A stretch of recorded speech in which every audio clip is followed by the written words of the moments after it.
అమలు చేసి 30,000 ఉద్యోగాలు ఇచ్చి బీసీ జనాభా లెక్కలు పెట్టి మెగా డిఎస్సి నోటిఫికేషన్ ఇచ్చి పబ్లిక్ సర్వీస్ కమిషన్లో గ్రూప్ 1 ఉద్యోగాలు 564 నోటిఫికేషన్ ఇచ్చి ఇన్ని సమూలమైన మార్పులు తీసుకొచ్చి ఈరోజు వరి మొత్తం 7,000 చిల్లర కొనుగోలు కేంద్రాలు తెరిచి రైతులు పండించిన ప్రతి చివరి గింజ వరకు కొనుగోలు చేస్తున్న మమ్మల్ని ఈరోజు చంద్రశేఖరరావు గారు విమర్శిస్తున్నాడంటే అసలు ఆయన ఏ రకమైన వైఖరులు ఉన్నాడో ఆయన మానసిక స్థితిని మీరు అర్థం చేసుకోండి.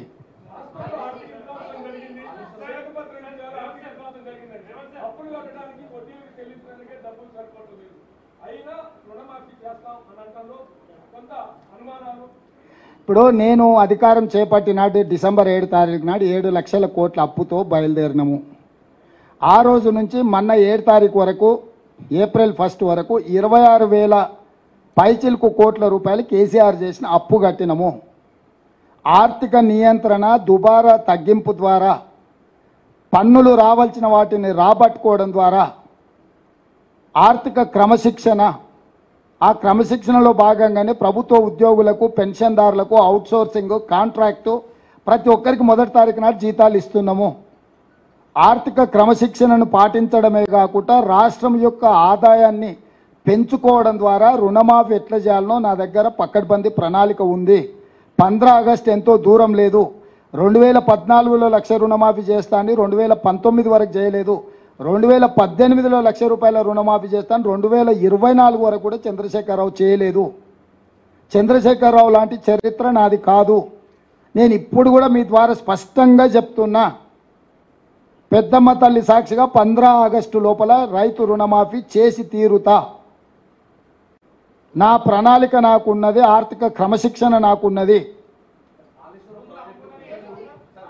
అన్ని రకాల నిర్ణయాలు తీసుకుంటాము. ఆయన రాజేందర్ ఆర్థిక మంత్రిగా ఉండే అన్ని తెగ నమ్మిండు. అమ్మినప్పుడే ఆయనే ఉన్నాడు కదా. ఇవాళ ఆయన ఏందో శిల్క పలుకులు వలుకుతున్నాడు. ఇప్పుడు వాళ్ళు కాకూడదనే చూస్తున్నారు. రైతులను ముంచాలి, రైతులు ఆత్మహత్యలు చేసుకోవాలనేదే రాజేందర్ది కేటీఆర్ది కోరిక. వాళ్లకు ఒక మంచి పని జరగాలని లేదు. పిల్లి శాపనార్థాలకు ఉట్టి దిగపడదు అన్నట్టు వాళ్ళలాకి ఎంతసేపు దోపిడీ చేసి దొంగతనాలు చేసి వాళ్ళ ఆస్తులు పెంచుకోవాలనుకుంటారు. మేము దోపిడీ చేయకుంటుంటే ఆటోమేటిక్గా రుణమాఫీ జరుగుతా. నేను నమ్మకంగా చెప్తున్నా.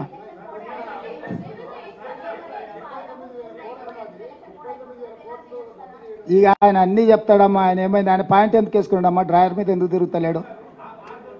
ఎందుకు తిరుగుతలేడు? ఇట్లాంటి తిక్క మాటలకు తల తిక్క సమాధానాలు తప్పేమన్నా ఉందా?